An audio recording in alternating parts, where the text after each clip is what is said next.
اور میلاد شریف کی بڑی برکت ہے۔ اگر کسی کو کوئی مہم درپیش ہو، کوئی تکلیف درپیش ہو اور وہ حضور علیہ السلام کی میلاد رکھے، مولود شریف رکھے، ذکر رسول رکھے، تو اللہ تعالیٰ اس کی برکت سے اس کی مراد پوری فرما دے۔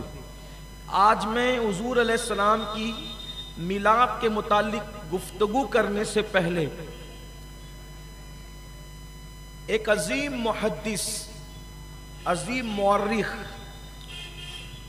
اور عظیم مفسر کی ایک عظیم ترین کتاب سے کچھ حوالے آپ کے سامنے رکھنا چاہتا ہوں تاکہ آپ کو مولود شریف کی اہمیت پتہ چلے۔ آج سے 2 صدی یا 3 صدی پہلے تک اللہ کے رسول صلی اللہ علیہ وآلہ وسلم کی میلاد منانا چاہیے یا نہیں منانا چاہیے، ذکر مولود ہونا چاہیے یا نہیں ہونا چاہیے، اس پر کسی نے کوئی اختلاف نہیں کیا تھا۔ یہ صرف 2 صدی کا معاملہ ہے کہ کچھ لوگوں کو، اہل عقل کو، اس پر کچھ اشکال واقع ہوا ہے کہ یہ ہونا چاہیے کہ نہیں۔ اللہ کے رسول صلی اللہ علیہ وآلہ وسلم کا میلاد ہر دور میں اور ہر زمانے میں منایا گیا، حتیٰ کہ اللہ کے رسول علیہ الصلوۃ والتسلیم کے دور میں خود میلاد النبی صلی اللہ علیہ وآلہ وسلم منایا گیا۔ شکل اگرچہ اس کی مختلف تھی، انداز اس کا الگ تھا، لیکن منایا ضرور گیا۔ جیسے مثال کے طور پر اللہ کے رسول صلی اللہ علیہ وآلہ وسلم ہر پیر کو روزہ رکھا کرتے تھے۔ اللہ کے رسول علیہ السلام جب پیر کے دن روزہ رکھتے تو صحابہ نے پوچھا یا رسول اللہ صلی اللہ علیہ وآلہ وسلم، پیر کے دن روزہ رکھنے کی وجہ کیا ہے؟ تو اللہ کے رسول صلی اللہ علیہ وآلہ وسلم نے اس کی مختلف وجوہات بیان کرتے ہوئے ایک وجہ یہ بھی فرمائی کہ پیر کے دن میری ولادت ہوئی ہے، اس لیے میں پیر کے دن روزہ رکھتا ہوں۔ اس سے پتہ چلا کہ جو ہفتے میں پیر کا دن 1 مرتبہ آتا ہے، ہفتے میں پیر کا دن 1 مرتبہ آتا ہے، اور سال میں پیر کا دن 52 مرتبہ آتا ہے، تو ہم لوگ میلاد النبی سال میں 1 بار مناتے ہیں، اور مصطفیٰ جان رحمت اپنی میلاد 1 سال میں 52 مرتبہ منایا کرتے تھے۔ یہ حدیث مسلم شریف میں موجود ہے۔ اگرچہ حضور علیہ السلام روزہ رکھ کر کے مناتے تھے، لیکن بہرحال کہیں نہ کہیں اس کا تصور موجود ہے، اور انہوں نے جو ہے وہ میلاد کا ذکر فرمایا، اور یہ تو میلاد مصطفیٰ جان رحمت صلی اللہ علیہ وآلہ وسلم ہے۔ خود اللہ کے رسول نے فرمایا جمعہ عید المومنین ہے، یہ مومنین کے لیے عید کا دن ہے۔ الحمدللہ پورے ہندوستان بھر میں جمعۃ المبارکہ منایا جاتا ہے، ہندوستان میں نہیں پوری دنیا میں منایا جاتا ہے، لیکن ہندوستان کی اگر بات کریں تو ہمارے گنبد و مینار کے شہر مالیگاؤں میں جس انداز سے جمعہ منایا جاتا ہے، اس انداز کا جمعہ میں نے ہندوستان کے کسی شہر میں نہیں دیکھا۔ اس پر بھی ہم اللہ کا شکر ادا کرتے ہیں کہ ہمارے یہاں جمعہ محسوس ہوتا ہے، ہمارے یہاں جمعہ دکھ کر آتا ہے، جس اعتبار سے بھی ہو، لیکن بہرحال جمعہ نظر آتا ہے۔ مسجدوں کا ایک اپنا انداز ہے، گنبدوں سے صلاۃ والسلام کی آواز ہے، تقاریر کی گونج ہے، اس کے بعد پھر ایک دوسرے گھروں سے خواتین کا آنا جانا ہے، ملنا ملانا ہے، ایک ماحول ہے، مخصوص ڈشوں کا گھروں میں پکنا ہے۔ ہمارے یہاں جمعہ بہرحال بہت اہتمام سے منایا جاتا ہے، جو جمعہ دکھ کر بھی آتا ہے، لیکن یہ جمعہ اللہ کے رسول علیہ السلام نے فرمایا عید المومنین ہے، مومنوں کی عید ہے۔ یہ جمعہ مومنوں کی عید ہے۔ تو صحابہ کرام نے عرض کی حضور جمعہ مومنوں کی عید ہے، اس میں غسل کے لیے فرمایا، بلکہ جمعہ کے دن غسل کرنے کی بڑی فضیلت ہے۔ لقمان حکیم نے تو یہاں تک کہ کہا کہ اگر جمعرات کی رات کا کھانا نہ کھانا پڑے تو جمعرات کا کھانا بیچ کر پانی خریدنا پڑے، اور جمعرات کا کھانا بیچ کر رات کا پانی خرید کر جمعہ کو غسل کرنا پڑے تو جمعرات کا کھانا بیچ کر جمعہ کو غسل کرو، یعنی جمعرات کی رات کا کھانا چھوڑ دو مگر جمعہ کا غسل مت چھوڑو۔ جمعہ کے غسل کی اتنی برکتیں، بیماریاں دفع ہوتی ہے، گناہ معاف ہوتے ہیں، ہر قطرے پہ ثواب کی بشارتیں، بڑی باتیں ہیں۔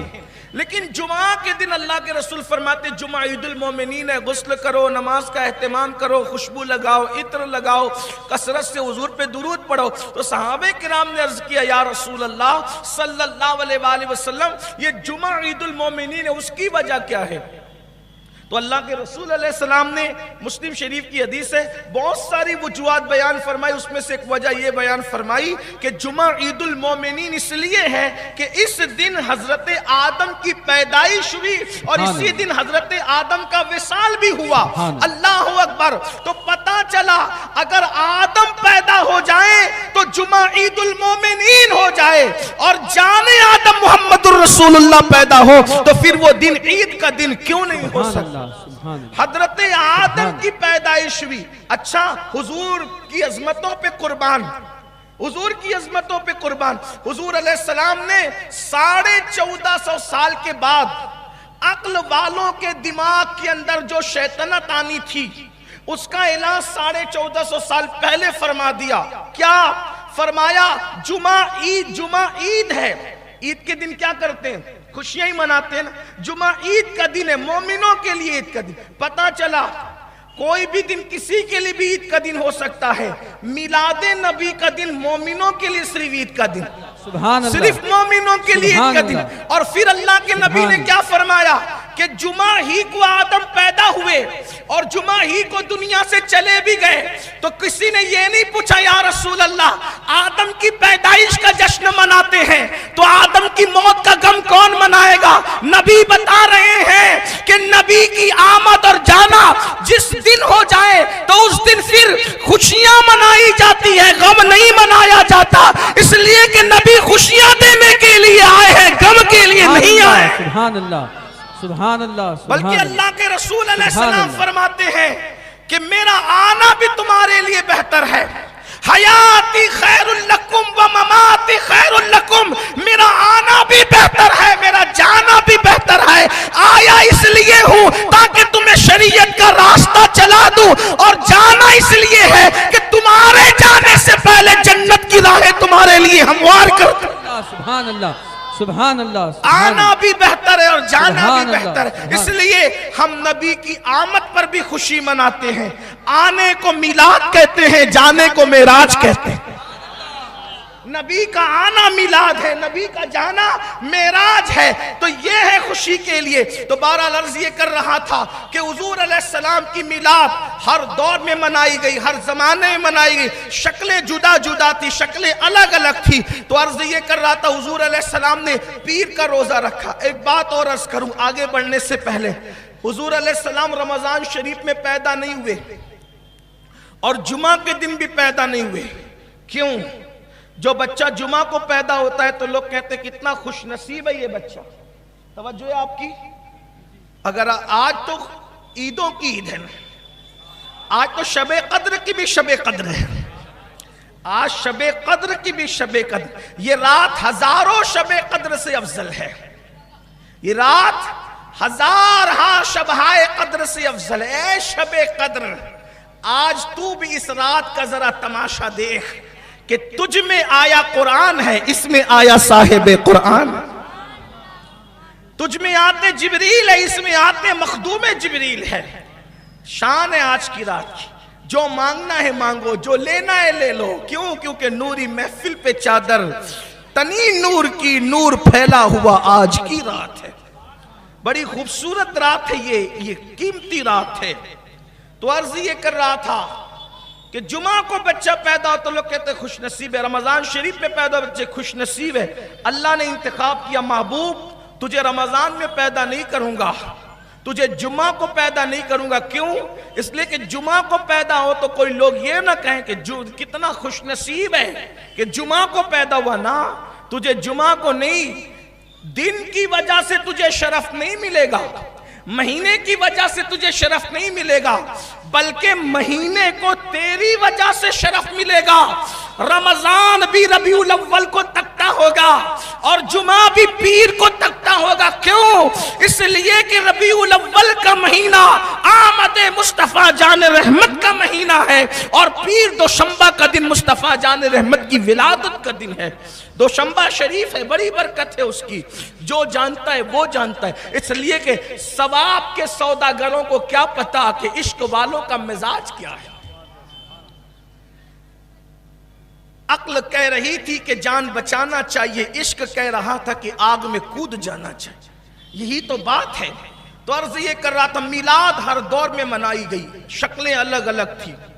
کبھی میلاد روزہ رکھ کر منائی گئی، کبھی میلاد واقعات سنا کر منائی گئی، کبھی میلاد صدقہ کر کے منائی گئی، کبھی میلاد قرآن پڑھ کر منائی گئی، کبھی میلاد رسول اللہ کی احادیث پڑھ کر منائی گئی، کبھی میلاد حلیمہ سے واقعات سن کر منائی گئی، کبھی میلاد گھر میں بیٹھ کے بچوں کو سنا کر منائی گئی، کبھی میلاد حضور کے بچپن کے واقعات ذکر کر کے منائی گئی، پھر کبھی میلاد جب اور دور آگے بڑھا تو جلوس نکال کے منائی گئی، کبھی میلاد نعتوں کی محفل سجا کے منائی گئی، کبھی میلاد جو ہے وہ قندیلیں روشن کر کے منائی گئی، کبھی میلاد چراغ روشن کر کے منائی گئی، کبھی میلاد علماء مشائخ مل کر تقاریر کر کے منائی گئی، کبھی میلاد مرغ ذبح کر کے اور کھجوریں تقسیم کر کے گیہوں تقسیم کر کے الگ الگ انداز سے منائی گئی۔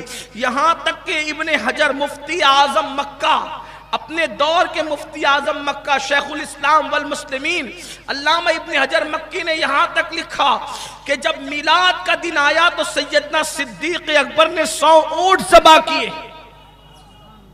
امام جلال الدین سیوطی نے الحاوی للفتاوی میں لکھا صدیق اکبر نے 100 اونٹ ذبح کیے۔ امام سیوطی نے لکھا سیدنا ابو ہریرہ رضی اللہ تعالیٰ عنہ حضور کی میلاد کے دن جو ہے وہ آپ نے گیہوں تقسیم فرمائے۔ یہ ہوتا رہا۔ اب آئیے میلاد منانے پہ ملتا کیا ہے، اس کو پڑھنا چاہتا ہوں۔ کتاب کا نام ہے نعمت الکبریٰ، مصنف مفتی اعظم مکہ شیخ الاسلام والمسلمین حضرت علامہ ابن حجر مکی شافعی قادری رحمت اللہ تعالی علیہ، بڑی شور آفاق تصنیف ہے۔ انہوں نے صدیق اکبر کا قول نقل کیا، لکھتے ہیں کہ افضل البشر بعد الانبیاء بالتحقیق سیدنا ابو بکر صدیق رضی اللہ تعالیٰ عنہ فرماتے ہیں کہ جس نے میلاد النبی پر 1 درہم بھی خرچ کیا، صدیق اکبر کہہ رہے ہیں جس نے میلاد النبی پر 1 درہم خرچ کیا وہ جنت میں میرے ساتھ داخل کیا جائے گا۔ 1 درہم خرچ کیا، صدیق اکبر کہہ رہے ہیں وہ میرے ساتھ جنت میں جائے گا۔ فاروق اعظم خلیفہ دوم جس کے بارے میں اللہ کے رسول صلی اللہ علیہ وآلہ وسلم نے فرمایا کہ میرے بعد اگر کوئی نبی ہوتا تو وہ عمر ابن خطاب ہوتے، اللہ کے رسول علیہ السلام کے دوسرے جانشین دوم حضرت سیدنا عمر ابن خطاب فرماتے ہیں کہ جس نے میلاد النبی کی تعظیم کی، میلاد النبی کا احترام کیا، میلاد النبی کا اکرام کیا، گویا اس نے اسلام کو نئی زندگی عطا کر دی۔ فاروق اعظم فرما رہے ہیں عثمان ذوالنورین جن کے نکاح میں حضور کی 2 شہزادیاں تھی، ایک کے بعد ایک، اور ان کو ذوالنورین کا لقب ملا، نور کی سرکار سے پایا دوشانہ نور کا، ہو مبارک تم کو ذوالنورین جوڑا نور کا۔ سیدنا عثمان غنی فرماتے ہیں جس نے، توجہ سے سننا، جس نے میلاد مصطفیٰ میں 1 درہم خرچ کیا